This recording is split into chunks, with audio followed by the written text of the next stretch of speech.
கர்த்தர் நம்மோடு கூட பேசுவாராக. நாகும் தீர்க்க தரிசன புஸ்தகம் 1வது அதிகாரம் அதனுடைய 12வது வசனத்தை வாசிக்க கேட்கலாம். நாகும் 1:12. கர்த்தர் சொல்லுகிறது என்னவென்றால், அவர்கள் சத்துருக்கள் சம்பூரணம் அடைந்து அநேகராயிருந்தால் அறுப்புண்டு போவார்கள். அவன் ஒளிந்து போவான். உன்னை நான் சிறுமைப்படுத்தினேன், இனி உன்னை சிறுமைப்படுத்தாதிருப்பேன். கரங்களை உயர்த்தி ஹல்லேலூயா. சத்துரு எவ்வளவு பெரியவனா இருந்தாலும் அவனுடைய ரிசல்ட்டை கர்த்தர் எழுதி வைத்திருக்கிறார். அவன் அறுப்புண்டு போவான். ஆமென். அறுப்புண்டு. கடந்த நாள்ல ஆவியானவர் ஒரு வார்த்தையை இருதயத்தில் அதிகமாய் கொண்டு வந்து இடைப்பட்டு கொண்டிருந்தார். நான் உடனே நோட் பண்ணிட்டு இந்த ஃப்ரைடே கர்த்தர் இதுதான் பேச போகிறார் என்று. அதுதான் தாவீதினுடைய நிலை நமக்கு தெரியும். தாவீது 3வது சங்கீதத்தில் சொல்லும் போது சொல்லுகிறார், என் சத்துருக்கள் எவ்வளவாய் பெருகிறார்கள், எனக்கு விரோதமாய் எழும்புகிறவர்கள் அநேகர். ஆனால் புதிய ஏற்பாட்டிலே வேதம் நமக்கு அழகாய் காண்பிக்கிறது, நமக்கு யுத்தம் மாம்சத்தோடும் இரத்தத்தோடும் அல்ல. எனவேதான் நமக்குள்ளே அந்த மாம்ச கிரியைகள் வெளிப்படத்தக்கதான பகையோ கசப்பையோ நம்முடைய இருதயத்தில் வைக்கக்கூடாது. நாம கர்த்தரை பார்க்கும்போது கர்த்தருக்கு தெரியும், பழி வாங்குதலும் பதில் செய்தலும் கர்த்தருக்குரியது. யாரை எப்படி டீல் பண்ணணும் என்பதை கர்த்தர் அறிந்திருக்கிறார். யாருக்கு என்ன செய்ய வேண்டும் என்பதை கர்த்தர் அறிந்திருக்கிறார். ஆமென். கர்த்தருக்கு மகிமை உண்டாவதாக. 92வது சங்கீதத்தில் சங்கீதக்காரன் அழகாய் ஒரு வார்த்தையை இப்படி சொல்லுகிறார். 11வது வசனம், என் சத்துருக்களுக்கு நேரிடுவதை என் கண் காணும். ஆமென். ஹல்லேலூயா. என் சத்துருக்களுக்கு நேரிடுவதை என் கண் காணும். இந்த வார்த்தை எல்லாரும் சத்தமா வாசிங்க பார்க்கலாம். இன்னும் வாசிங்க, இன்னும் சத்தமா வாசிங்க, கைகளை உயர்த்தி ஹல்லேலூயா.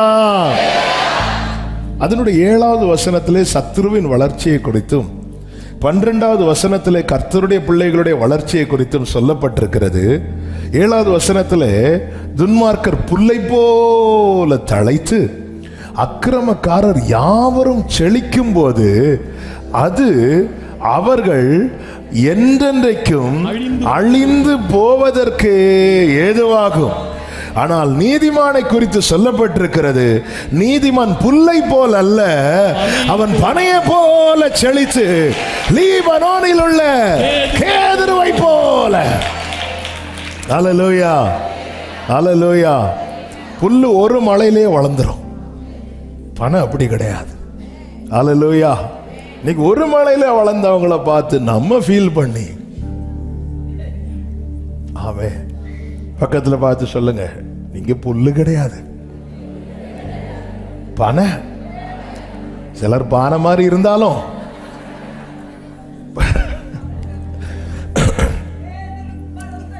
பனை. ஆமென் சொல்லுங்க பார்க்கலாம். இப்ப சத்துரு புல்லை போல தழைத்து செழிக்கும் போது ஆண்டவர் சொல்றீங்க பாரு, அது அவன் என்றென்றைக்கும் அழிவதற்கு ஏதுவானது. அதனால ஆண்டவர் அவன் கை ஓங்கி இருக்கிறது. ஆண்டவர் அவன் அப்படி செய்யறான், ஆண்டவர் இப்படி செய்யறான். அதனாலதான் துன்மார்க்கருடைய வாழ்க்கையை பார்க்கும்போது எனக்கு அவங்க மேல என்ன வந்துட்டான், பொறாம வந்துச்சு. ஆண்டவர் அவங்க எல்லாமே அவங்க பக்கம்தான் இருக்கு, எல்லாமே அவங்க சைடு தான் இருக்கு, எல்லாமே அவங்களுக்கு ஏதுவா தான், அவங்களுக்கு ஃபேவரா தான் நடக்குது, அவங்க வாய்ஸ் தான் இங்க எடுபடுது. ஆண்டவர் தெளிவாய் சொல்லுகிறார். இந்த சங்கீதமே ஓய்வு நாளின் பாட்டுன்னு தான் சொல்லப்பட்டிருக்கிறது. தேவ சமூகத்தில் வந்து நீ பாடணும், நீ துதிக்கணும். ஆமென், ஹல்லேலூயா. துன்மார்க்கர் செழிக்கிறதும் தழைக்கிறதும் அது எல்லாமே அவர்கள் என்றென்றைக்கும் அழிந்து போவதற்கு. ஆனால் கர்த்தருடைய பிள்ளைகள், நானும் நீங்களும் அவருடைய இரத்தத்தினால் நீதிமான்களாக்கப்பட்டவர்கள். நீதிமான் பனையை போல செழித்து லீபனோனில் உள்ள கேதுருவை போல. ஆமென் சொல்லுங்க பார்க்கலாம். ஹல்லேலூயா. ஆமென். முதல்ல வேறு தான் நல்லா வளரும், அதுக்கப்புறம் தான் வெளியே வளரும். ஆமென். நல்ல கிறிஸ்துவுக்குள்ள அவருடைய வார்த்தைகளை நம்மை வேர்கொள்ள வைத்து கொஞ்சம் கொஞ்சமாய் வளர பண்ணுகிறார், கொஞ்சம் கொஞ்சமாய் வளர பண்ணுகிறார். பொதுவாகவே நம்ம ஊரில் ஒரு சொல் வழக்கம் உண்டு, ஒரு வீட்டுக்கு ஒரு பனைமரம் இருந்து அந்த வீடு வாழ்ந்துரும் அப்படின்னு சொல்லுவாங்க. ஆமென். கர்த்தர் நம்மை வாழ்ந்திருக்க செய்கிறது மாத்திரமல்ல, நம் மூலமாய் அநேகர் வாழும்படியாக கர்த்தர் நம்மை நிலைநிறுத்தி வளர்ச்சி கொண்டு வருகிறார். ஆமென் சொல்லுங்க பார்க்கலாம். இதற்காக நம்மை பண்படுத்தும்படிக்கு சில பாதைகள் வழியாய் தேவன் நம்மை நடத்துகிறார். ஆனால் தேவனால் நடத்தப்படுகிறவனுக்கு விரோதமாய் சத்துரு எழும்பும் போது அவனுடைய நம்பிக்கை எதுவா இருக்கும் தெரியுமா? கர்த்தருடைய சமூகத்திலிருந்து சொல்லுகிறார். ஓய்வு நாள் பாட்டல்லவா, கர்த்தருடைய சமூகத்திலிருந்து சொல்லுகிறார், என் சத்துருக்களுக்கு நேரிடுவதை என் கண் காணும். அவங்க என்ன பார்க்க விரும்புறாங்க? இவன் எப்பொழுது சாவான், இவன் பேர் எப்பொழுது அழியும், இப்படி அவங்க பார்க்க விரும்பும் போது கர்த்தருடையவன் சொல்லுகிறார், என் சத்துருக்களுக்கு நேரிடுவதை. எத்தனை பேர் நம்புறீங்க? எத்தனை பேர் விசுவாசிக்கிறீங்க? ஹல்லேலூயா. அதனாலதான் ஆண்டவர் சொல்லுகிறார், நம்மை ஆலயமாய் தெரிந்தெடுத்தவர் சொல்லுகிறார், நமக்குள் வாசம் பண்ண விரும்பி நம்மை தெரிந்தெடுத்தவர் சொல்லுகிறார், உன்னை தொடுகிறவன் என் கண்மணியை தொடுகிறான். அப்போ இப்படி ஒரு வார்த்தையை கர்த்தர் சொல்ல வேண்டுமானால் ஒரு காரியம் சிம்பிளா நமக்கு புரிகிறது. என்ன அப்படின்னா, என் பிரச்சனைய அவர் பிரச்சனையா பார்க்கிறார். ஆமென். தாவீது இங்கே சொல்லுகிறான், என் சத்துருக்களுக்கு நேரிடுவதை என் கண் காணும். தேவ பிள்ளைகள், இப்படிப்பட்ட நம்பிக்கைய நம்ம அறிக்கை இடுகிறதுல அசைவில்லாமல் உறுதியா இருக்கணும். இதே சங்கீதக்காரன் 54வது சங்கீதம் அதனுடைய 7வது வசனத்துல இப்படி சொல்லுகிறார், அவர் எல்லா நெருக்கத்தையும் நீக்கி என்னை விடுவித்தார், என் கண் என் சத்துருக்களில் நீதி சரி கட்டுதலை கண்டதே. அங்க என்ன சொன்னார்? காணும் என்றார். இங்க என்ன சொல்றார்? கண்டது. தேவ சமூகத்தில் நம்பிக்கையோடு சொல்லுகிற ஒவ்வொரு வார்த்தையும் ஆமென் நம்முடைய கண்கள் காணும். விசுவாசம் என்பது என்ன? காணப்படாதவைகளின் நிச்சயம். சத்துருக்கள் பெருகிட்டு இருக்கும் போது தாவீது சொல்லுகிறார், என் சத்துருக்களுக்கு நேரிடுவதை என் கண் காணும். காணும் என்று சொன்னதை அவன் கண்கள் காணும்படி கர்த்தர் கிருபை செய்தார். இன்னைக்கு போராடுகிற இந்த பிரச்சனை, இந்த போராட்டம், ஆமா, இதனால எனக்கு நேரிடுவது அல்ல, எனக்கு விரோதமாக எழும்புகிற இந்த பிரச்சனைக்கு நேரிடுவது, இந்த போராட்டத்துக்கு நேரிடுவதை என் கண்கள் காணும். கர்த்தர் சத்துருக்களுக்கு செய்கிற காரியம் தேவ பிள்ளைகளுக்கு விரோதமாக எழும்புகிறவைகளுக்கு நமக்கு நன்றாய் தெரியும். ஆமென். எரிகோ கோட்டை எவ்வளவு பெருசா எழும்பி நின்னுச்சு தெரியுமா? எரிகோ கோட்டை இவங்க வரக்கூடாது என்று கட்டப்பட்டதல்ல, அது ஏற்கனவே கட்டப்பட்டது. யாருமே வரக்கூடாது என்று கட்டப்பட்ட கோட்டை தான் எரிகோ கோட்டை. இஸ்ரவேலர் வரக்கூடாது என்று கட்டப்பட்ட கோட்டை அல்ல, எல்லாருக்குமே அது சவாலான கோட்டை. ஆனால் கர்த்தர் நியமித்த பாதை என்ன செய்வதற்கு அந்த வழியாய் தான் கர்த்தர் நடத்தி இருக்கிறார். ஆமென். இந்த பிரச்சனை எல்லாருக்கும் பிரச்சனை, ஆனா என்ன பண்ண, எனக்கு கர்த்தர் இந்த பாதையில தான் நடத்தி இருக்கிறார் அப்படின்னா அதன் அர்த்தம் என்ன? இந்த பிரச்சனை சால்வ் பண்ணிட்டு தான் அடுத்த காரியம். ஆமென். இஸ்ரவேலர்கள் எகிப்திலிருந்து வராங்கப்பா, கோட்டையை கட்டு, அப்படி கட்டப்பட்ட கோட்டை அல்ல, வேற யாரும் உள்ள வந்துடக்கூடாது என்று கட்டப்பட்ட கோட்டை. ஆமென். ஒருவனுக்கு அப்படிதான் இருக்கும். யோசுவா 6வது அதிகாரம் 1-2 வசனங்களை நீங்க கவனிச்சீங்கன்னா, 1வது வசனத்தை வாசிங்க. யோசுவா 6:1.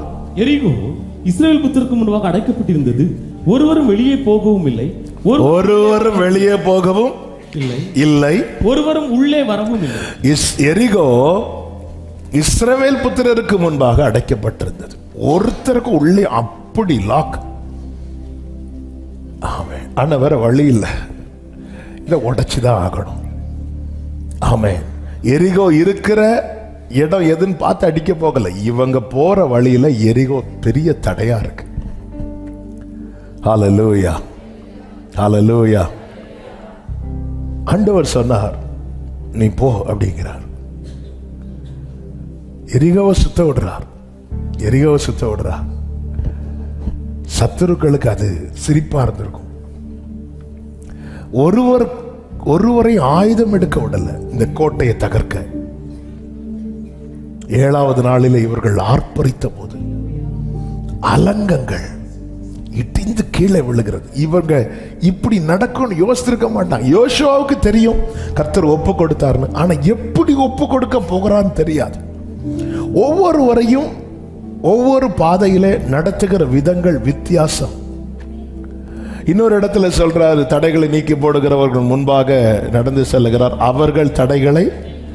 அப்போ எல்லாத்தையும் ஆண்டவர் பிரச்சனை சால்வ் பண்ணிட்டு போவார், நீ அந்த தடையெல்லாம் மாத்திட்டு போ அப்படின்னு. ஒரு இடத்துல சொல்றாரு, கால் வைக்கிறதுக்கு முன்னாடி சமுத்திரத்தை பிளந்து நடத்துகிறார். இன்னொரு இடத்துல நீ கால் வச்சாதான் பிரச்சனை சால்வ் ஆகுங்கிறார். ஆண்டவர், நான் கால் வச்சு யோர்தான் இழுத்துட்டு போயிட்டுன்னா அப்படியே சொல்லிட்டே இரு, பிரச்சனை உனக்கு சால்வே ஆகாது. தேவ பிள்ளைகளை, ஏன் பிரச்சனையை கர்த்தர் கையாளுவார். இந்த நம்பிக்கை நமக்கு இல்லை என்றால் நம்மால முன்னேற முடியாது, நம்மால ஜெயிக்க முடியாது. இந்த நம்பிக்கை இருந்த ஒருவன் அன்று யுத்த களத்தில் போனதுனாலதான் 40 நாள் வந்து நின்ற பெலிஸ்தியன் அதற்கு மேல நிற்க முடியாதபடிக்கு விழுந்து போனான். எல்லாரும் உங்க இருதயத்துல கை வச்சு இந்த ஒரு வார்த்தையை சத்தமா சொல்லுங்க, என் பிரச்சனைய கர்த்தர் கையாளுவார். நம்புறவங்க ஒரு விஷயம் கூட சத்தமா சொல்லுங்க, என் பிரச்சனைய கர்த்தர் கையாளுவார். ஜெயம் எனக்கு, ஜெயம் எனக்கு, இயேசுவின் நாமத்திலே. ஆமென். சத்துருக்களுக்கு கர்த்தர் செய்கிற காரியங்கள் ரொம்ப வித்தியாசமா இருக்கும். ஆமென். அதுல 5 காரியங்கள் மெடிடேட் பண்ண வச்சார். 3 காரியத்தை சொல்ல முடியுமான்னு பார்க்கிறேன். அப்படி இல்லைனாலும் 2லயாவது சொல்லிடலாம். ஆமென். கர்த்தர் பலப்படுத்துவாராக. 132வது சங்கீதம் அதனுடைய 18வது வசனம் நன்றாய் தெரிந்த வசனம். அவன் சத்துருக்களுக்கு வெட்கத்தை உடுத்துவேன், அவன் மீதிலோ அவன் கிரீடம் பூக்கும். இங்கே கர்த்தர் சத்துருக்களுக்கு என்ன செய்கிறார்? வெட்கத்தை உடுத்து வைக்கிறார். எப்படி வெட்கத்தை உடுத்து வைக்கிறார் தெரியுமா? அவன் மீதிலோ அவன் கிரீடம் பூக்கும்.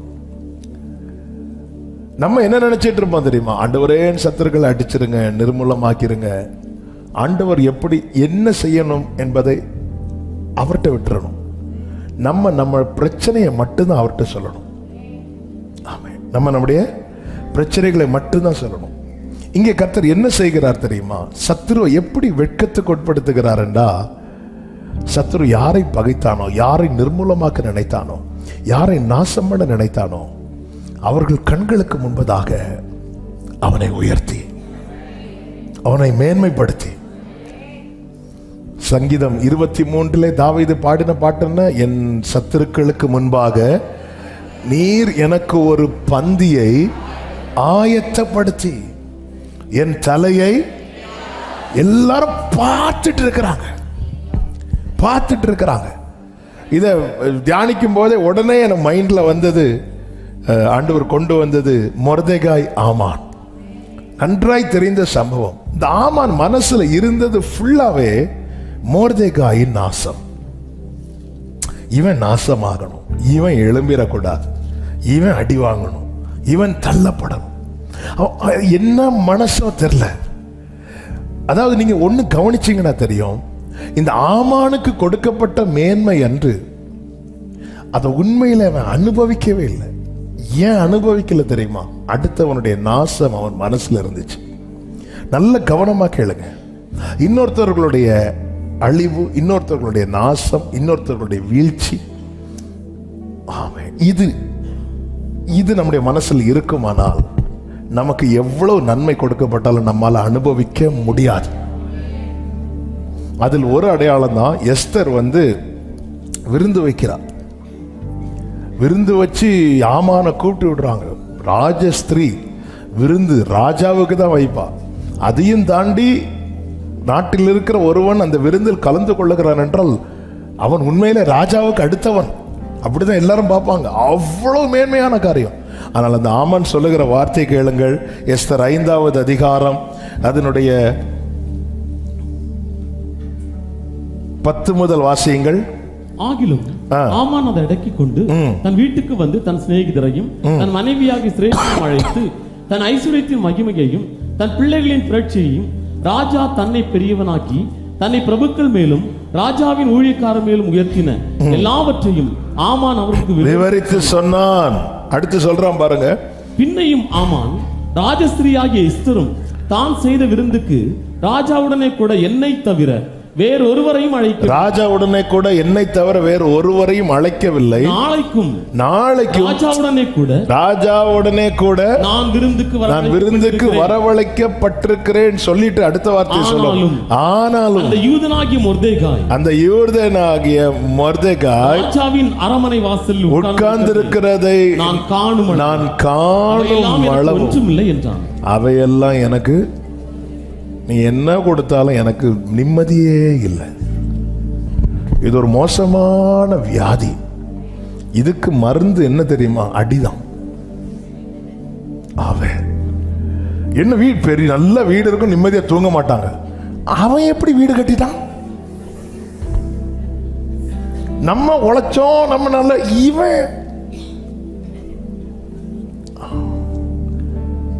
இவங்க எப்படி பைக் வாங்கிட்டாங்க? இவங்களுக்கு கார் இருக்கும்.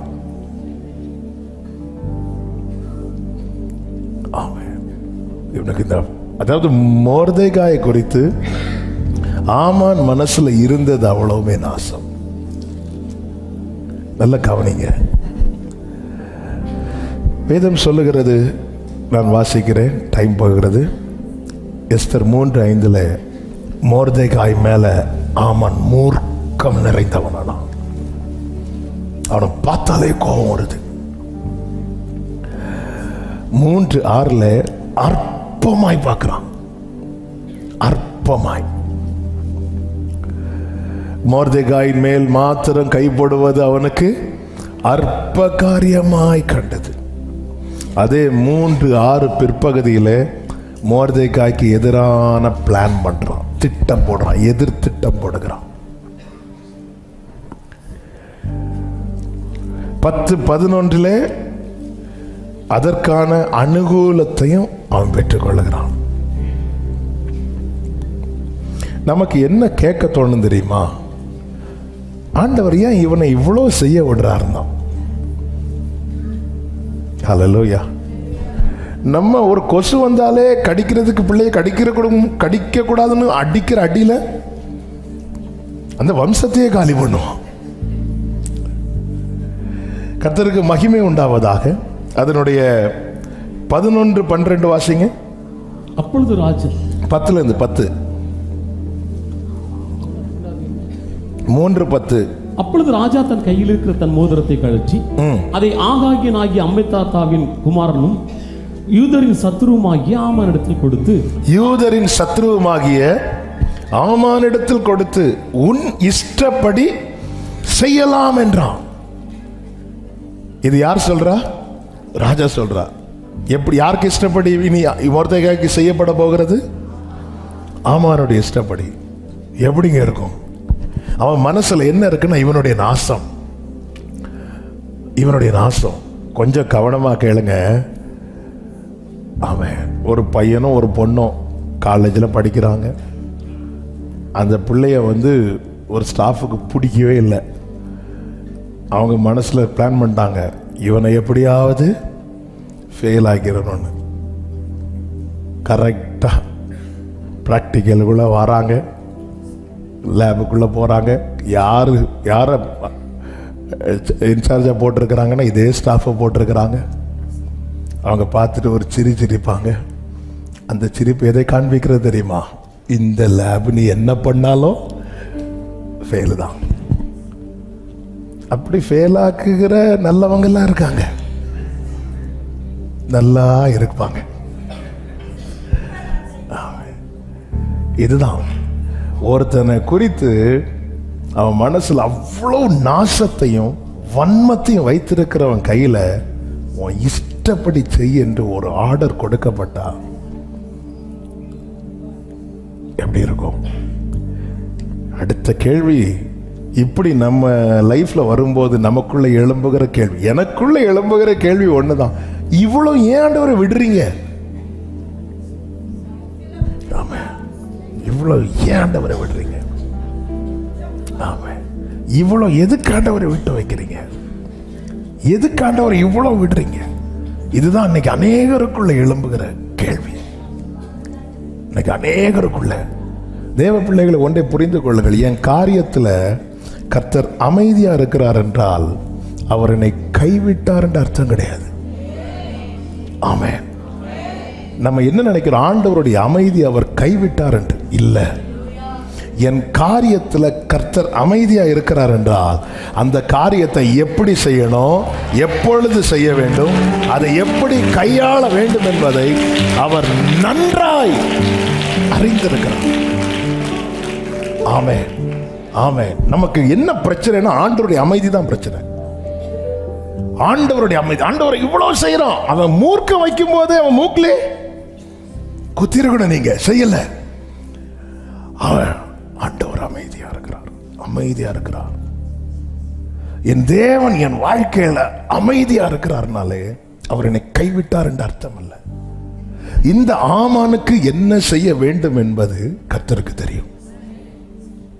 இதை ஒரு தேவ பிள்ளை புரிஞ்சுக்கணும். ஆனால் இங்கே அடுத்து மொர்தெகாயின் அனுபவம் எப்படி போகிறது என்றால் 4:1 சொல்லப்பட்டிருக்கிறது, நடந்து யாவற்றையும் அவன் துயரமுள்ள மகா சத்தத்துடனே அலறிக்கொண்டு. இந்த இவனை மொர்தெகாய் தெரியும், நம்ம சர்ச்சில் கூட இந்த செர்மன் பல முறை நாம தியானிச்சிருக்கிறோம். எனவே நான் ரொம்ப டீட்டெயிலாக போகல. யூதன் பிரதிஷ்டை உள்ளவன், இவன் பிரதிஷ்டை உள்ளவன். இந்த பிரதிஷ்டை உள்ளவங்களை பார்க்கறது ரொம்ப ரேர், ரொம்ப ரேர். அப்படி தேவனுக்காக பிரதிஷ்டை உள்ள இந்த மொர்தெகாய் வாழ்க்கையில இந்த பாதையை தேவன் அலோவ் பண்ணி இருக்கவே கூடாதுன்னு தான் மாம்ச கண்கள், மாம்ச சிந்தை நமக்கு சொல்லும். ஆண்டவரே, எல்லாரும் எங்க வீட்டில் எல்லாருமே கடமைக்காக உங்களை தேடும் போது நான் உண்மையா உங்களை தேடுறேன் ஆண்டவரே, எனக்கு நீங்க இப்படி செஞ்சிருக்க கூடாது. இப்படி அநேகருடைய புலம்பல் இருக்கிறது. அது கேட்கணும்னு கேட்கறது கிடையாது, சூழ்நிலை அப்படி கேட்க வைக்கிறது. என் வாழ்க்கையில இவ்வளவு நடந்த நான் இன்னும் உங்களை தேடி வந்துட்டு இருக்கிறேன் ஆண்டவரே, எனக்கு நீங்க இப்படி அனுமதிச்சிருக்க கூடாது. இப்படி யாருமே கேட்கணும் கேட்கறது கிடையாது. ஆனா சூழ்நிலை என்ன செய்கிறது அப்படின்னா கேட்க வைக்குது, கேட்க வைக்குது. கர்த்தருக்கு மகிமை உண்டாவதாக. அவன் துயர சத்தத்துடனே அலறிக்கொண்டு வரான். அவன் நடக்கும் போதே அழுதுட்டே வரான். அதாவது வேதனையில நம்ம வீட்டு கதவை அடைத்து கொண்டு அழுகிற அனுபவம் இருக்கிறது. வீட்டை விட்டு வெளியே வரும்போது அந்த அழுகை அடக்க கூடாமல் நடக்கிற அனுபவம் இருக்கிறது. அதெல்லாம் அதுக்கு ஆறுதலின் வார்த்தைகள் அது யாரிடத்திலும் கிடையாது. அழுதுட்டே தான் வருவாங்க, நடக்கும்போது அழுதுட்டே போவாங்க. எத்தனை பேருக்கு அழணுங்கிறதுக்காகவே பைக் எடுத்துட்டு வெளியே போறவங்க உண்டு, அழுதுட்டே போவாங்க. சிலர் வண்டி எடுத்து எங்கேயோ கொண்டு போய் விட்டுட்டு இருந்து ஓன்னு அழுவாங்க, அழுதுட்டே இருப்பாங்க. ஆமே, யார் இவன்? கர்த்தருக்காக கர்த்தரை மட்டும்தான் வணங்குவேன், வேற எதையும் வணங்க மாட்டேங்கிறதுக்காக பாதிக்கப்பட்டவன். கர்த்தரை மட்டும்தான் ஆராதிப்பேன், வேற ஒன்றை ஆராதிக்க மாட்டேன் என்பதற்காக பாதிக்கப்பட்டவன். அந்த ஆமானுக்கு முன்னாடி மட்டும் கொஞ்சம் தலையை வணங்கியிருந்தா இந்த பிரச்சனையே வந்திருக்காது. ஆமே, ஆனா நான் ஆண்டவரை தள்ளி வேற யாருக்கு முன்னாடி என் தலையை தாழ்த்த மாட்டேன் என்பதில் உறுதியா நிற்கிறவன். அது நிமித்தம் இப்போ பாதிக்கப்பட்டு இப்பொழுது அவனுடைய நிலை எப்படி இருக்கிறது தெரியுமா? ஆராதிக்கிறவன் அலறிக்கொண்டு போகிறான். மகா சத்தத்தோட ஆராதிக்கிறவன் துயரமான சத்தத்தோட அலறிக்கொண்டு போகிறான். இதுதான் அவனுடைய நிலை. இந்த நிலையில ஏதாவது மாற்றம் இருந்ததா என்று கேட்டால் மாற்றம் இல்லை. 5 கடைசியில சொல்லப்பட்டிருக்கிறது. 5வது அதிகாரம் கடைசி வசனம். அப்பொழுது அவன் மனைவியாகி சிரேஷும் அவனுடைய சிநேகிதர் எல்லாரும் அவனை பார்த்து, கடைசியில சொல்லப்பட்டிருக்கிறது இந்த காரியம் ஆமானுக்கு நன்றாய் கண்டதினால் தூக்கு மரத்தை செய்வித்தான். அது பாத்தீங்களா அந்த சம்பவத்தை பார்த்து? அப்போ எவ்வளவு பொல்லாத சத்துரு மனதில் எவ்வளவு வன்மத்தை வைத்திருக்கிறான். இந்த ஆமானுக்கு விருந்து ஹாப்பியா சாப்பிட முடியலையா? இந்த மொர்தெகாய் இருக்கிறது வரைக்கும் என்னால் சந்தோஷமா அந்த விருந்தில் பங்கெடுக்க முடியல. உடனே அவனுடைய மனைவி நண்பர்கள்லாம் சொல்றாங்க, நீங்க ஒன்று பண்ணுங்க, மொர்தெகாயை தூக்கு போடும்படி நாளை எதுன்னு ராஜா கிட்ட சொல்லுங்க, அதுக்கப்புறம் சந்தோஷமா ராஜாவுடனே விருந்துக்கு போகலாம். அப்படின்னு. இந்த காரியம் ஆமானுக்கு நன்றாய் கண்டதினால் தூக்கு மரத்தை செய்வித்தான்.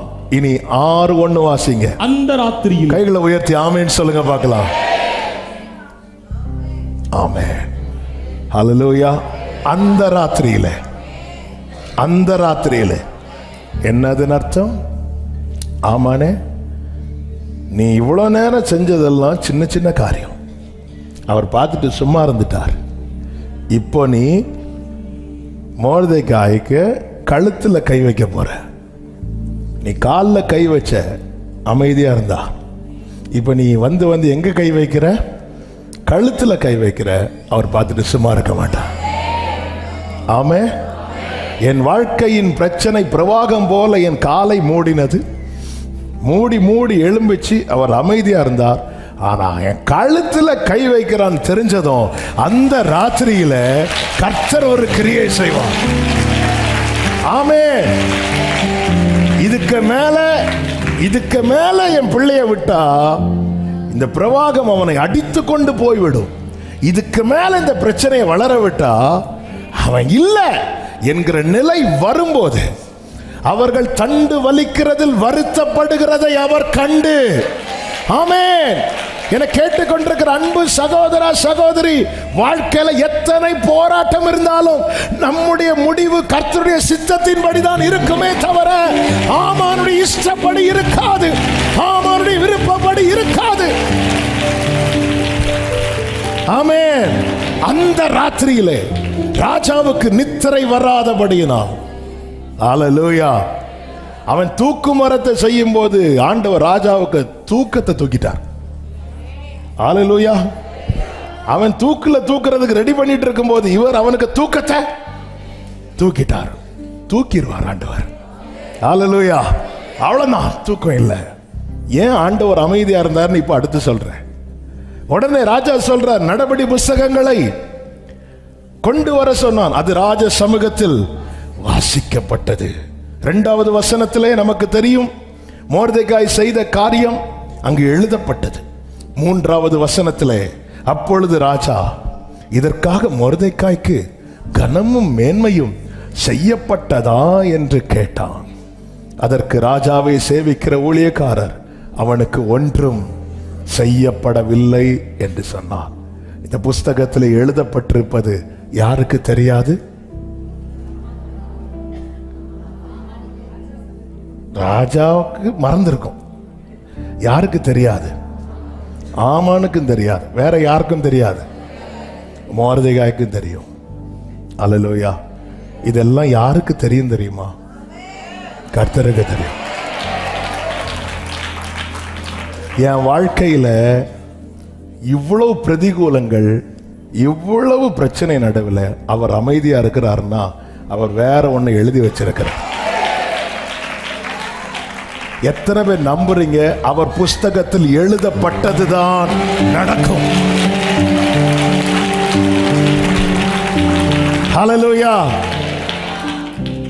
ஆமென். அவருக்கு தெரியும், அது மூடி வைக்கப்பட்டிருக்கிறது. எப்ப திறக்கணும்? அடுத்த நாள் திறந்திருந்தா இல்ல. அந்த ராத்திரியில அதாவது பிரச்சனை கழுத்துக்கு மேல போகுதுன்னு வைங்களேன், அன்னைக்கு நைட்டு ஒரு மிராக்கிள் நடக்க போகுது. இதுவரை இல்லாத முறுமுறுப்பு இப்பொழுது ஆரோனுக்கு மேல அதிகமாய் பெறுகிறது. அந்த ராத்திரியில ஒரு மிராக்கிள். ஆமென். புஸ்தகம் திறக்கப்பட்டது. இது ஏற்கனவே எழுதப்பட்டது. இப்பொழுது நீங்க கவனிச்சீங்கன்னா இப்ப ராஜா எதை டிஸ்கஸ் பண்ணிட்டு இருக்கிறார் தெரியுமா? மொர்தெகாய்க்கு செய்ய வேண்டிய கனமும் மேன்மையும் டிஸ்கஸ் பண்ணிட்டு இருக்கிறார். 4வது வசனத்தை பாருங்கள். ஆமான் தான் செய்து தூக்கு மரத்திலே மொர்தெகாயை தூக்கி போட வேண்டும் என்று ராஜாவிடத்தில் பேசும்படி ராஜா அரமனையின் வெளிமுற்றத்திலே வந்திருந்தான். ராஜா எதை பேசிட்டு இருக்கிறார்? மொர்தெகாய்க்கு செய்ய வேண்டிய கனமும் மேன்மையும். ஆமான் எதை பேச வரான்?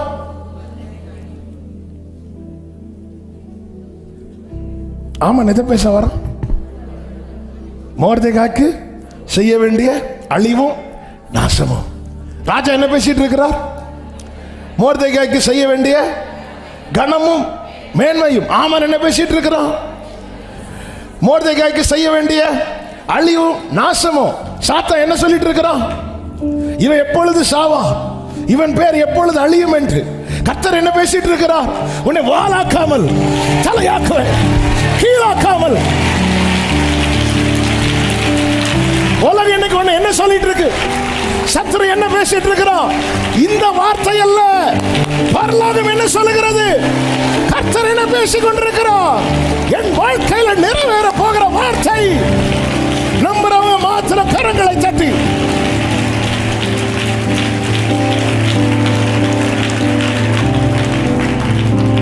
ஆனா நம்ம மனசுல இருக்கிறது ஆமானின் வார்த்தையா, ராஜாவின் வார்த்தையா? ஹல்லேலூயா. உலகம் என்ன சொல்லுது? ஆமான் என்ன சொல்ல வரான்? அவன் இவனை தூக்கிடணும், இவனை தூக்கிடணும். ராஜா என்ன பேசிட்டு இருக்கிறான்? இவனை கனப்படுத்தணும், இவனை மேன்மைப்படுத்தணும். அவன் எதிரான வார்த்தைகள் வர வர வர அனுகூலமான வார்த்தை ராஜ சமூகத்தில் இருந்து உலகம் சொல்லுது, இவனை தூக்கிடணும். ஹல்லேலூயா. ஆமென் சொல்லுங்க பார்க்கலாம். ஆமென் சொல்லுங்க பார்க்கலாம். ஹல்லேலூயா, ஹல்லேலூயா. இன்னும் ஆமானின் திட்டம் நிறைவேறாமல் போனதுக்கு காரணம் என்ன தெரியுமா? அதை விட உயர்ந்தவர் ஒருவர் எனக்காக வேற பேசிட்டு இருக்கிறார். ஓ, thank you Holy Spirit, thank you Father. நல்ல கரங்களை தட்டி ராலா மக்கரா பாபா வர்ஷிப் பண்ணுங்க, வர்ஷிப் பண்ணுங்க. ரீமா மக்கரா லாபா ரீதடா லாபா கரா. ஹல்லேலூயா. ஆமென். இந்த அகஸ்வேரு ராஜா நேத்து வர வேண ஆமானுடைய இஷ்டப்படி செய்ய விரும்பினவர். இன்னைக்கு மாற காரணம் என்ன? நீதிமொழிகள் 21:1 தெளிவாய் சொல்லப்பட்டிருக்கிறது. ராஜாவினுடைய இருதயம், ஆமென், அந்த வசனத்தை வாசிங்க. ராஜாவின் இருதயம் கர்த்தரின் கையில் நீர் கால்களை போல் இருக்கிறது, அதை தமது சித்தத்தின்படி. நல்ல கவனிங்க. உங்களுக்கான வேளை வரும் வரைக்கும் எல்லாமே ஆமானுக்கு அனுகூலமாய் நடக்கிறது போலதான் இருக்கும். உங்களுக்கான இரவு வர்றது வரைக்கும், உங்களுக்கான நேரம் வர்றது வரைக்கும் எல்லாமே ஆமானுடைய விருப்பப்படி நடக்கிறது போலதான் வரும். கர்த்தர் சீயோனுக்கு தயவு செய்யும் காலம் வரும்போது, அதற்கான குறித்த நேரம் வரும்போது அதை தமது சித்தத்தின்படி. நல்ல கரங்களை தட்டி ஷேரபா. ஹல்லேலூயா. 3வது அதிகாரத்தில் ஆமான் இஷ்டப்படி செய்ய கொடுத்தாச்சு. அப்போ எனக்கான வேலை வர்றது வரைக்கும் யார் இஷ்டப்படி எல்லாம் நடக்கும்? அந்த பாதை தான் கண்ணீரின் பாதை.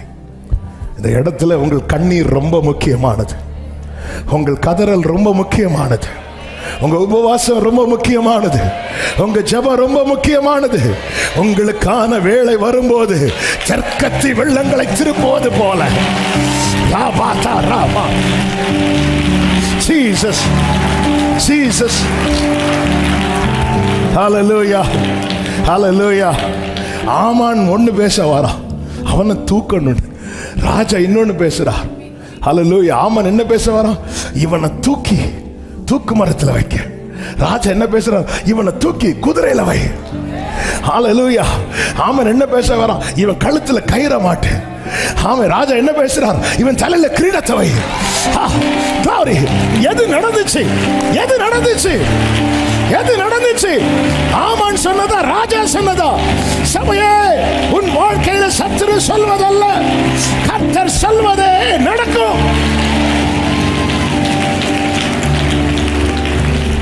அதன் அடையாளம் என்ன? இன்னும் கர்த்தர் ஜீவனோடு வைத்திருக்கிறார், இன்னும் ஜீவனோடு வைத்திருக்கிறார், இன்னும் ஜீவனோடு வைத்திருக்கிறார். ஆமான் எவ்வளவு மூர்க்கம் கொண்டான், தொட முடியலையே, தொட முடியலையே. ஹல்லேலூயா. இன்னும் ஜீவனோடு வைத்திருக்கிறார். வேதம் சொல்லுகிறது, ராஜா கனம் பண்ண விரும்புகிற மனுஷனுக்கு என்ன செய்ய வேண்டும், என்ன செய்ய வேண்டும்?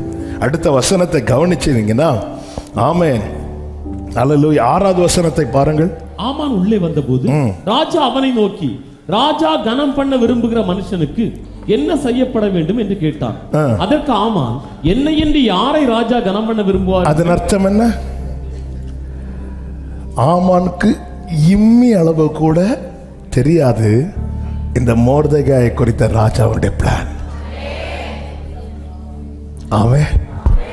ராஜா மனசுல மோர்தெகாயை குறித்து என்ன திட்டம் வைத்திருக்கிறார் என்று ஹாமானுக்கு கொஞ்சமும் தெரியாது. இன்னைக்கு அத்தனை பேர் கண்களுக்கு முன்பாக நாம் அற்பமாய் காணப்படலாம், ஆனால் திட்டம் அவருக்குள்ளே மறைக்கப்பட்டிருக்கிறது. என்னை குறித்த திட்டம். அதனால இப்படிப்பட்ட வார்த்தையெல்லாம் வரும்போது தைல கொம்பை எடுத்து வந்ததும் தாவீது வீட்டில் யாராவது நினைச்சாங்களா இது கண்டிப்பா தாவீது? இல்ல, நினைக்கவே இல்லை. உங்களுக்கு வேற பிள்ளை இல்லையா? வேற ஒருத்தன் இருக்கிறோம், எல்லாருக்கும் இளையவன். நினைக்கவே இல்லை. இந்த ஆமானுக்கு ஒன்றும் தெரியல. அவனை பொறுத்த வரைக்கும் அந்த வாசல்ல உட்கார்ந்து இருக்கிறாங்க பாரு, ரெட்டு உடுத்தி கொண்டு இருக்கிறான், சாம்பல்ல உட்காந்து ஓன்னு அழு. நாளையோட உன் கதை முடியும். இல்லை, ஒரு தேவப்புள்ள அழுதான்னா ஆமான் கதை தான் முடியும். ஹல்லேலூயா, ஹல்லேலூயா. இந்த மோர்தெகாய் ஆமான்ட்ட அழல, இந்த மோர்தெகாய் ராஜாட்ட அழல, இந்த மோர்தெகாய் எஸ்தர்ட்ட அழல. கண்ணீரை கணக்கில் வைத்து பதிலளிக்கிற ஒருவர் இருக்கிறார். ஹல்லேலூயா, ஹல்லேலூயா. ஆமென். சத்துருவின் கை ஓங்குறது போல இருக்கும்போது ஒரு தேவ பிள்ளையினுடைய கண்ணீர் ரொம்ப முக்கியம். அந்த கண்ணீரை எங்க வடிக்கிறோம் என்பதில் ரொம்ப கவனம் தேவை. உன் கண்ணீரை சிதற விட்டுறாத, தேவையில்லாத இடத்துல சிந்த விட்டுறாத. பல முறை இந்த வார்த்தைகளை சொல்லி இருக்கிறேன். இயேசு ஓமையை சொன்னார் அல்லவா, வழியருகே விதைக்கப்பட்ட விதை பறவை கொத்தி கொண்டு போயிடும், அது முளைக்கவே செய்யாது. நம்ம பிரச்சனை என்னன்னே தெரியாதவங்கள்ட்ட போய் அழுது, நம்ம எவ்வளோ அழுதாலும் அவங்க அப்படியே வேற என்ன விசேஷம் கேட்குறவங்கள்ட்ட போய் அழாதீங்க. ஹல்லேலூயா. சில விதைகள் கற்பாறையில் விழுமா, அது உடனே முளைக்குமா, ஆனால் ஒரு வெயில் பட்டதும் போயிருமா. அதே போல் நம்ம பிரச்சனை கேட்டதும் அப்படியா அப்படின்னு சொல்லிட்டு அடுத்த நாள் பார்த்தா ஃபோன் எடுக்க மாட்டாங்க. இப்படிப்பட்டவங்க இருப்பாங்க. அந்த பிரச்சனை உள்வாங்க மாட்டாங்க, ஆனால் உணர்ச்சி பொங்குவாங்க. கேட்டது இப்படி நடந்துட்டா, அந்த டிவி சீரியல்லாம் பார்த்து அழுவாங்க தெரியுமா, அதே மாதிரி நம்ம பிரச்சனை. அவங்கள்ட்ட எல்லாம் போய் அழாதீங்க. சிலர் பாருங்க, சில விதைகள் எங்க விழுந்துச்சான், முள்ளுள்ள இடத்துல விழுந்துச்சான். அது கூட வளரும் போது முட்கள் என்ன செய்யுமா, நம்ம தலைவலின்னு போனா தள்ளி போய் எனக்கு மொத்தமே வலிச்சிட்டு இருக்கு. இப்படிப்பட்டவங்கள்ட்ட போய் அழாதீங்க. ஆனா சில விதைகள் நல்ல நிலத்துல, அன்னாளின் கண்ணீர் நல்ல நிலத்துல விழுந்தது, அது 100 பலன் கொடுத்தது. வேற யார்ட்டையும் போய் அழாதீங்க. அழணும்னா அந்த அழுகை, இந்த கண்ணீர், இதை பேசிட்டே இருக்கலாம், எத்தனை முறை வேணாலும் பேசலாம். ஏன்னா அவர் மட்டும்தான் உபத்திரவப்படுகிறவனுடைய உபத்திரவத்தை அற்பமாய் பார்க்க மாட்டார். ஆமே. அதில் வேற எல்லாருமே அற்பமா பார்ப்பாங்க. எதுக்கு சும்மா போட்டு அழுதுட்டு இருக்கிறான்? ஏன் ரெட்டு உடுத்தி கொண்டு இருக்கிறான் பாரு. எஸ்தர் கூட அற்பமாய் பார்த்தார். எஸ்தர் கூட ஏன் இப்படி இருக்கிறீங்கன்னு கேட்கல, உங்க அரண்மனையிலேருந்து ஒரு ட்ரெஸ்ஸை கொடுத்து விடுறா. ஆமே. நான் ட்ரெஸ்ஸுக்காக அழுறேன்னு உனக்கு நினைக்கிறியா? இல்லை, இந்த காலத்தில் நீ மௌனமா இருந்தா யூதருக்கு ரட்சிப்பு. எஸ்தரை வளர்த்து விட்டது யாரு? மோர்தெகாய். என்ன அவர் இந்த ட்ரெஸ்ஸாக போட்டிருக்கிறாரு அப்படிதான் பார்க்குறாங்க. அவர் இந்த பிரச்சனையில இருக்கிறார் அப்படி யாரும் பார்க்க மாட்டாங்க. இந்த உலகம் அப்படிதான். ஆனால் அவருக்கு மட்டும்தான். ஏன் அழுறோம்? எதுக்காக அழுறோம்? ஆமை, நம் உபத்திரவத்தை அவர் பார்க்கவே பார்த்து, கூப்பிடுதலை கேட்கவே கேட்டு, வேதனைகளை அறிந்திருக்கிற கர்த்தர் உன் அலறல் எல்லாம் ஆர்ப்பரிப்பாய் மாறும், உன் புலம்பல் எல்லாம் சந்தோஷமாய் மாறும். உலகம் எதை பார்க்குது? அவர் என்ன ட்ரெஸ் போட்டிருக்கிறாரு, இந்த கல்யாண வீட்டுக்கு இப்படியா வர்றது? ஆமென். ஹல்லேலூயா, ஹல்லேலூயா, ஆமென். இப்படிதான் ஒரு தம்பி ஸ்கூலில் அவங்க அம்மாவை பேரண்ட்ஸ் மீட்டிங் கூப்பிட்டு போயிருக்கிறான். அவங்க அம்மா நார்மலாக போயிருக்காங்க. போயிட்டு வந்தோன்னு இவன் ஒரே சண்டையான் வீட்டில். ஒரு நல்ல சாரி கொடுத்துட்டு வரக்கூடாது, என் ஃப்ரெண்ட்ஸ் எல்லாம் பார்த்து பாட்டியான்னு கேட்குறாங்க. அந்த தம்பியை கூட்டேன், இவாப்பா இவா, உங்கள் அம்மா கல்யாண ஃபோட்டோ பார்த்துருக்கிறியா? நீ நான் பார்த்துருக்கேன். எப்படி இருப்பாங்க? சூப்பராக இருப்பாங்க. உன்னை பெத்த ஒரே காரணத்தினால எப்படி ஆயிட்டாங்க. எப்போ நீ வந்தியோ இப்படி இவங்களுக்கெல்லாம் வேற பதில் இல்லை. உனக்கு வேண்டி அவ்வளோ சாக்ரிஃபைஸ் பண்ணி இப்படி ஆயிட்டாங்க. சரியா? இன்னைக்கு நீ அழகா இருக்கிறல்ல, அதுக்காக அவங்க அலங்கோலமானாங்க. பல நேரத்தில் இன்னைக்கு நம்ம எதங்க பார்க்குறோம்? என்ன ட்ரெஸ் போட்டிருக்கிறோம், எந்த கார்ல வரோம்? எஸ்தர் பார்க்கறாங்க, யாரு? மொர்தெகாய். அவங்களா? எப்படி இருக்கிறாங்க? அவர் ரெட்டு உடுத்தி கொண்டிருக்கிறார். இந்த ஷர்ட் புது ஷர்ட், நியூ பிராண்ட் கொடுது. அவர் அப்படியே திருப்பி அனுப்பி விட்டாரு. பிரச்சனை தெரியாம. இந்த உலகம் வெளியே பூச பார்க்கும், ஆனா அடிக்காயத்தை குணமாக்குற ஒரு பரலோகத்தில் இருக்கு. ஹல்லேலூயா. ஆமன் திட்டம் போடும்போது சும்மா இருந்தார். ஆனா தூக்குமரம் செய்த அந்த ராத்திரியிலே புஸ்தகம் திறக்கப்பட்டது. என்னை குறித்து எழுதப்பட்ட புஸ்தகம் திறக்கப்பட்டது. அப்போ ஒரு சைடுல பார்த்தா ஆமானும் ஹெல்ப்ஃபுல்லா தான் இருந்திருக்கிறான். ஆமான் என்னைக்கு தூக்குமரம் செஞ்சானோ அந்த ராத்திரியில. ஆமென் சொல்லுங்க பார்க்கலாம்.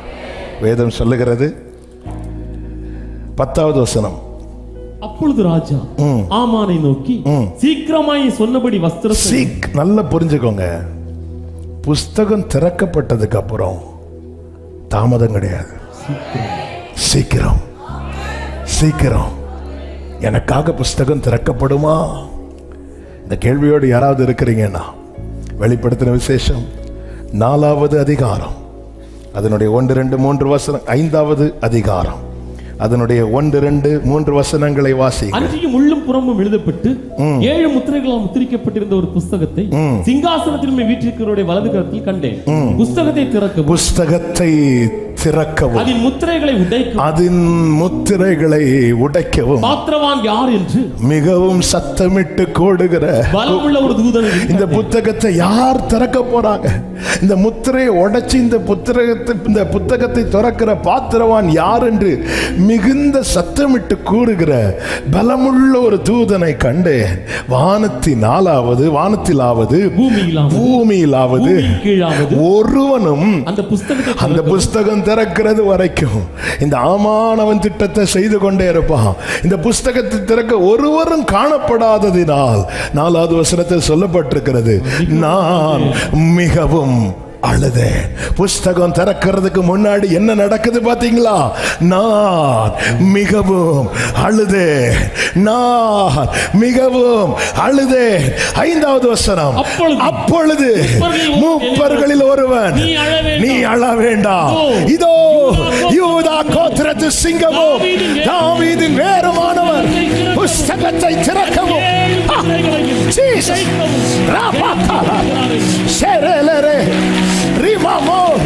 என் வாழ்க்கையில அந்த அழுகையின் பள்ளத்தாக்கு உச்சத்தை நான் அடையும் போது எனக்காக புஸ்தகம் திறக்கப்படும். ஹல்லேலூயா. அந்த ராத்திரியில ராஜாவுக்கு தூக்கத்தை தூக்கிட்டார். தூக்கத்தை தூக்குனது ராஜா, புஸ்தகத்தை தூக்கினார். ராஜாவினுடைய இருதயம் ஆமென் அவர் இஷ்டப்படி திருப்புவார். உங்க வேலை வர்றது வரைக்கும் தான். இன்னைக்கு சில உள்ளங்கள் உங்களுக்கு விரோதமாய் கடினமா இருக்கு. உங்களுக்கான நேரம் வரும்போது எவர்கள் உனக்கு விரோதமாய் கூடினார்களோ, நம்புறவங்க கைகளை உயர்த்தி ஆமென் சொல்லுங்க பார்க்கலாம். சில உள்ளங்களோடு பரிசுத்த ஆவியான ஒரு தீர்க்க தரிசனமாய் பேசிக் கொண்டிருக்கிறதை நாவில உணர்கிறேன். ஆமென். ஹல்லேலூயா. இருதயத்தை அப்படி திருப்பிட்டார். ஆமான்ட்டு சொல்றார், நீ சீக்கிரமா செய். ஆமென். ஆமான்ட்டு சொல்ற பட்சிக்கிறவனிடத்துல இருந்து பட்சணை வரும். உடனே ஆமான் என்ன செய்கிறான் தெரியுமா? 11வது வசனம். அப்படியே ஆமான் வஸ்திரத்தையும் குதிரையும் கொண்டு போய் அவனை குதிரையின் மேல் ஏற்றி நகர வீதியில் உலாவும்படி செய்து அவன் மீதிலோ வெட்கத்தை உடுத்துவேன். அவன் மீதிலோ கிரீடம், அவன் சத்துருக்களுக்கு வெட்கத்தை உடுத்துவேன். இப்பொழுது ஆமான வச்சு சொல்ல வைக்கிறான். ராஜா கனம் பண்ண விரும்புகிற மனுஷனுக்கு இப்படி செய்யப்படும். ஆமென். ஹல்லேலூயா. அடுத்த வசனம். பின்பு மொர்தெகாய் ராஜாவின் அரண்மனை வாசலுக்கு திரும்பி வந்தான். ஆமானோவென்றால் சஞ்சலப்பட்டு முக்காடிட்டு கொண்டு அவன் சத்துருக்களுக்கு கர்த்தர் வெட்கத்தை ஒடுத்து வைப்பார். அவன் சத்துருக்களுக்கு ஆமென் ஆமென். இதுக்காக மொர்தெகாய் கொடுத்த கிரயம் என்ன தெரியுமா? அழுகை. அழுகை. ஹல்லேலூயா. யாரு காலையும் போய் பிடிக்கல, ஆண்டு சமூகத்தில் போய் விழுந்தான். ஆமே. உங்க கண்ணீர்லாம் வீணாகாது. நீங்க அழுதீங்க. இப்போ எந்த நிலைமைக்கு வந்திருக்கிறீங்க? நான் மிகவும் அழுகிற நிலைமைக்கு. அப்பொழுது மூப்பர்களில் ஒருவன் சொல்லுகிறான், பயப்படாத, இந்த புஸ்தகம் அடைக்கப்பட்டு இருக்கு, எனக்கு நம்பிக்கை இருக்கு, இந்த புஸ்தகத்துக்குள்ள என்னை குறித்து எழுதப்பட்டிருக்கு. ஆனா திறந்தாதானே நடக்கும். திறக்கப்படும், திறக்கப்படும். தாவீதின் வேரும் தாவீதின் குமாரனுமானவர் இதை திறக்க ஆமென் சொல்லுங்க பார்க்கலாம். ஹல்லேலூயா. எனக்கு குறித்ததை நிறைவேற்றி முடிப்பவர் நீரே ஐயா, நீரே ஆமென். எனக்காக செய்து முடிப்பவர் நீரே ஐயா, நீரே ஆமென். அப்பா உமக்கு நன்றி, ராதே உமக்கு ஆமென். நல்ல பாடணும்னு தோணுது, கிளாக்கு சம்மதிக்க மாட்டேங்குது. ஆமென். சொன்னேன் 3 சொன்னேன், 1 போதும் நினைக்கிறேன், இன்னொன்னு டச் பண்ணிட்டு போயிட்டு வரேன். ஆமென். ஹல்லேலூயா. 2வதாக கர்த்தர் சத்துருக்கள் செய்கிற ஒரு காரியம், அதுல ஒரு வார்த்தை நிச்சயமா உங்களுக்கு பலனா இருக்கும் என நான் நம்புறேன். எனவே அந்த வார்த்தையை சொல்லி ஜெபிக்கலாம். 1 நாளாகமம் 14வது அதிகாரம் வாசிக்க வேண்டாம். அதுல 9 முதல் உள்ள சம்பவங்களை பார்த்தீங்கன்னா, பெலிஸ்தியர் பரவி இருந்தார்கள். பெலிஸ்தியர் பரவி இருக்கிறாங்க. 10வது வசனத்துல தாவீது ஆண்டவர்கிட்ட கேட்கிறாரு, பெலிஸ்தியருக்கு விரோதமாய் போகலாமா? அப்படி கேட்கும்போது கர்த்தர் சொல்றாரு, நீ போ, அவர்களை உன் கையிலே ஒப்பு கொடுப்பேன் என்றார். அவர்கள் பாகால் பிராசீமுக்கு வந்தபோது வேதம் சொல்கிற தாவீது அவர்களை முறியடித்து தண்ணீர்கள் உடைந்து போகிறது போல தேவன் என் கையினால் என் சத்துருக்களை உடைந்து, அதாவது பெலிஸ்தியர்கள் எப்படி இருந்தார்களா? பரவி இருந்தார்கள். டேம்ல தண்ணி நல்லா நிரம்பி இருக்கிறது மாதிரி சில நேரத்தில் சத்துருவை அப்படி பரவ விடுவார். டைம் வரும்போது டேம் உடையும். ஆமென். அல்லேலூயா. டைம் வரும்போது டேம் உடையும். தண்ணீர் உடைந்து ஓடுறது தெரியும்ல.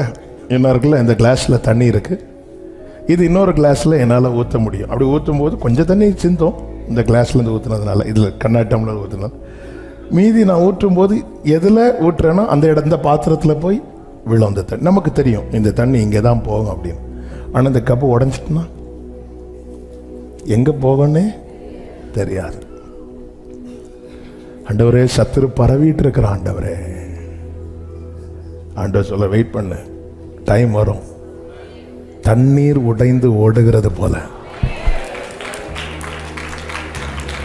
இதுக்காக தாவீது செய்த செயல் என்ன தெரியுமா?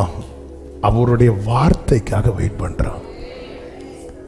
அதாவது வாக்குத்தத்தம் நமக்கான சுதந்திரமானால் அவருடைய ஆலோசனை அதை அடைவதற்கான வழி. இன்னைக்கு எல்லாருக்கும் வாக்குத்தத்தம் தான் கேட்கிறாங்க, ஆலோசனை கேட்க மாட்டேங்கிறாங்க. அதனால என்ன தெரியுமா, இருக்கு அங்க இருக்கு, எப்படி போகணும்னு தான் தெரிய மாட்டேங்குது. ஹல்லேலூயா. ஆமென். 1ஆம் தேதி வாக்குத்தத்தம் நிறைய பேர் கேட்பாங்க, 2ஆம் தேதி ஆலோசனை கேட்க மாட்டாங்க. இருக்கு அங்க இருக்கு, ரைட் இருக்கு, எப்படி போகணும் அதுதான் தெரிய மாட்டேங்குது. எல்லாருக்கும் எல்லாம் இருக்குங்க. ரட்சிக்கப்பட்ட அழைக்கப்பட்ட ஒவ்வொருவருக்கும் சுதந்திரிப்பதற்கான வாக்குத்தத்தங்கள் இருக்கிறது. அதை அடைவதற்கு கேட்கிற ஆண்டவர், நாம் போலாம் ஆண்டவரே.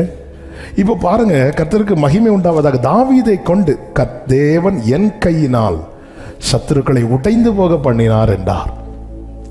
அதுக்கப்புறம் நீங்க பாத்தீங்கன்னா அக்னியினால் சுட்டரிக்கிறாங்க. 13வது வசனத்துல பெலிஸ்தியர் மறுபடியும் வந்து அந்த பள்ளத்தாக்கிலே இறங்கினார்கள்.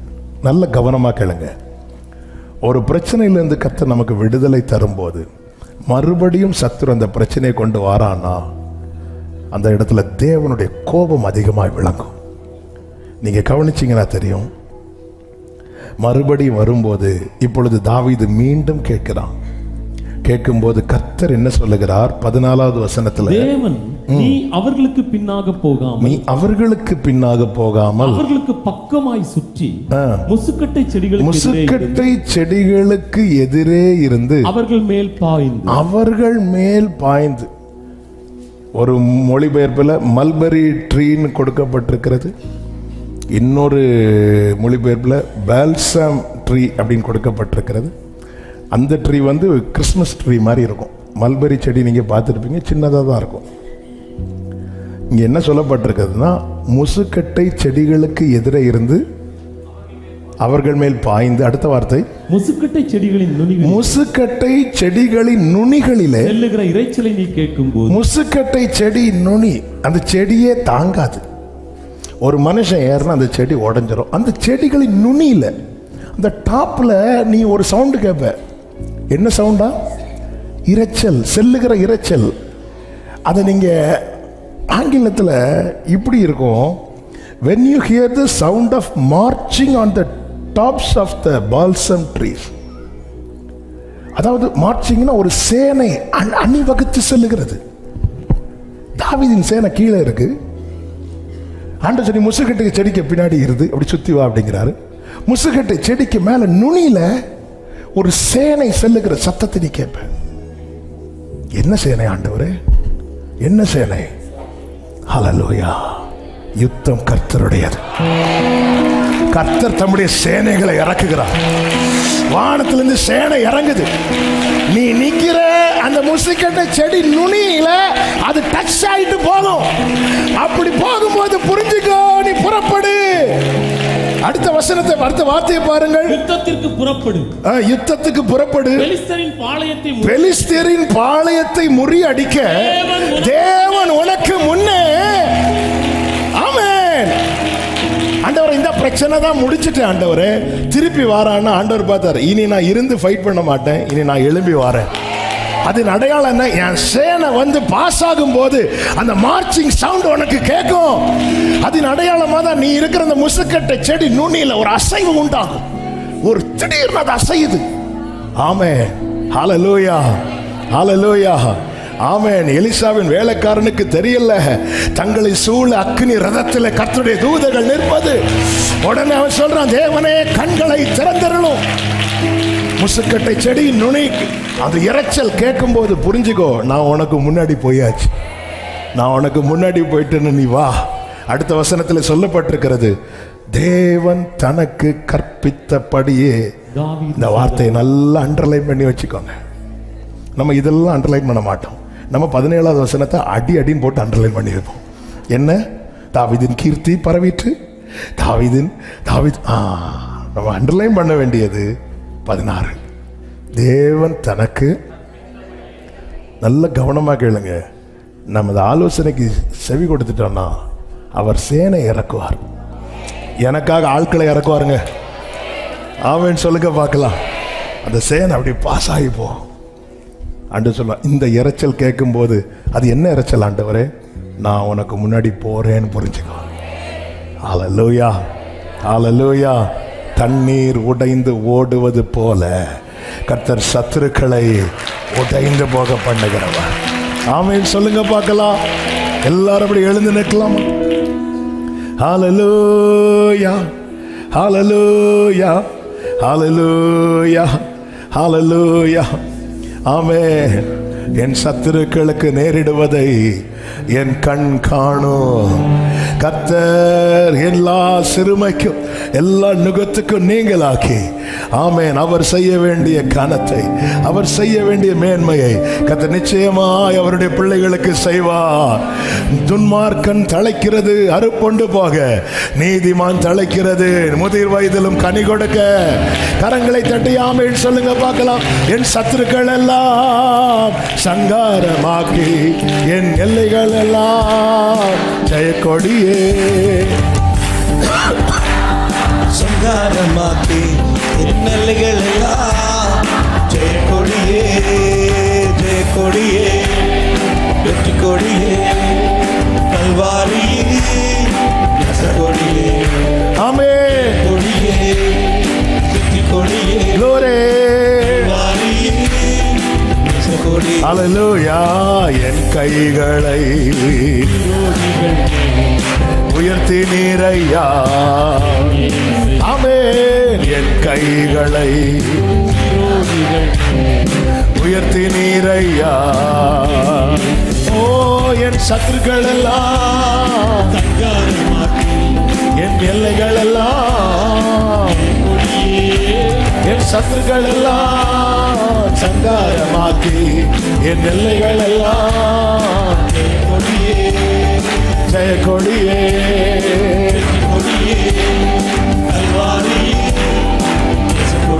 ஹalleluya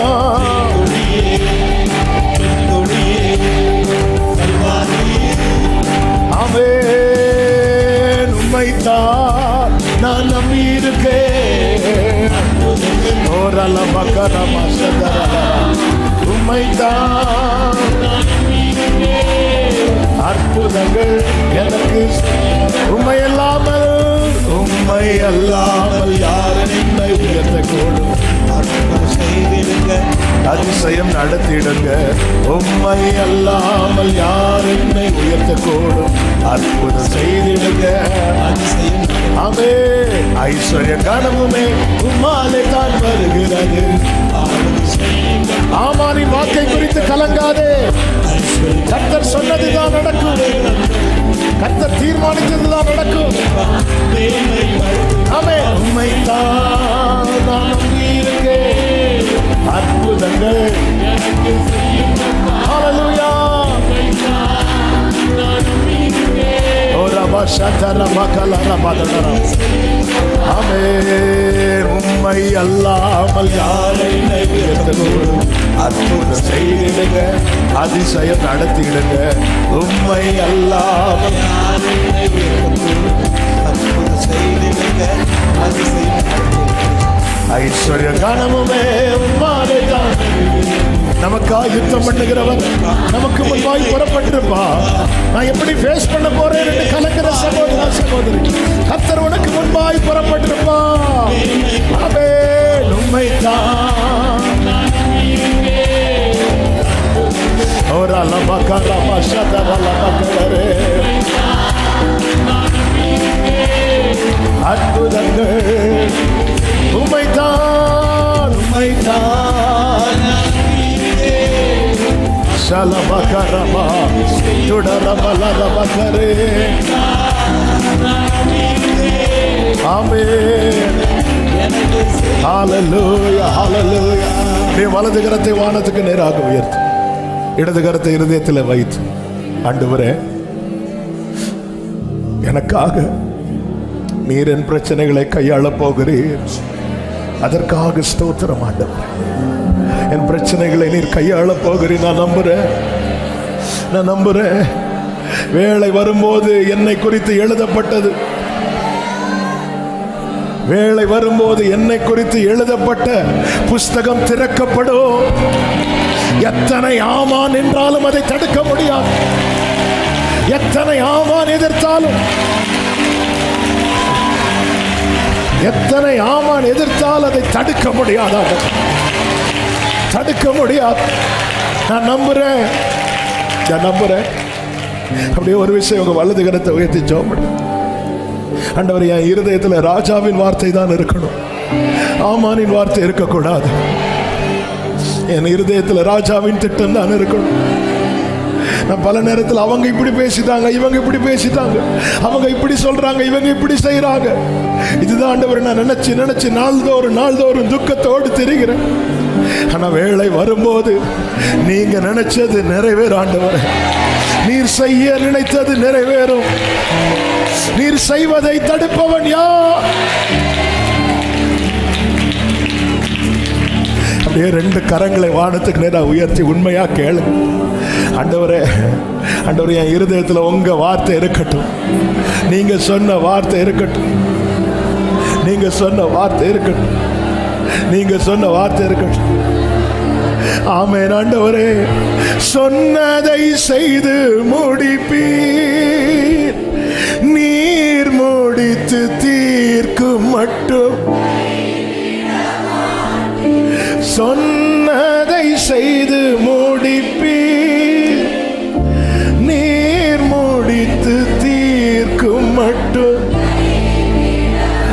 ஆமென். தாவீதுக்கு நான் பொய் சொல்லேன் என்று சொல்லி சொன்னதை நிறைவேற்றினீர். என் தாவீதுக்கு நான் ஆமென் என்று சொல்லி சொன்னதை நிறைவேற்றினீர். மறவாமல் நினைப்பவரே இயேசையா, நிறைவேற்றி மறவாமல் நினைப்பவரே.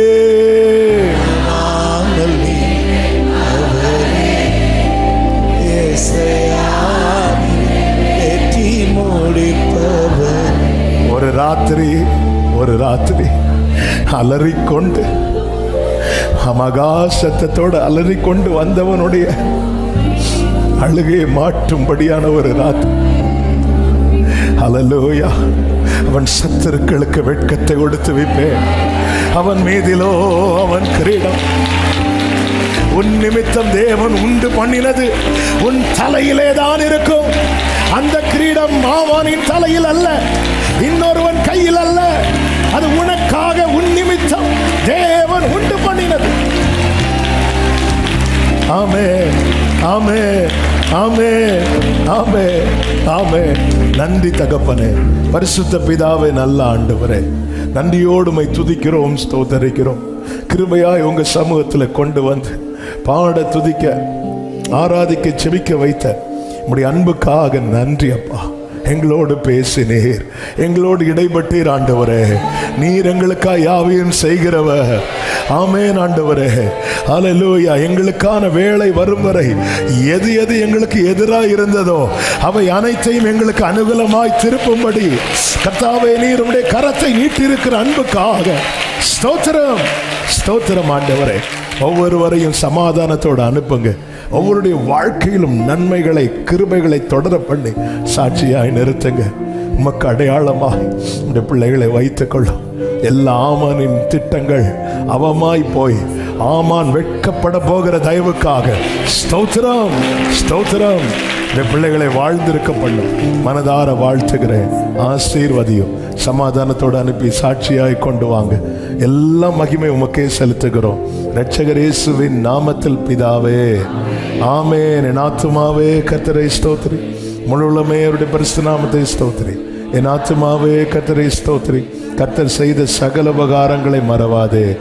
ஆமென். நம்முடைய கர்த்தராகிய இயேசு கிறிஸ்துவின் கிருபையும், பிதாவாகிய தேவனுடைய அன்பும், பரிசுத்த ஆவியானவருடைய ஐக்கியமும் சிநேகமும் பாதுகாவலும் நம் அனைவரோடும், எல்லா பரிசுத்தவான்களோடு கூட கர்த்தருடைய வருகை மட்டும் தங்கியிருப்பதாக. ஆமென். ஹல்லேலூயா. God bless you. கர்த்தர் உங்களை ஆசீர்வதிப்பாராக. ஆமென்.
நீங்கள் பார்த்து கொண்டிருப்பது உங்கள் ஜாய் டிவி. உங்கள் துக்கம் சந்தோஷமாய் மாறும்.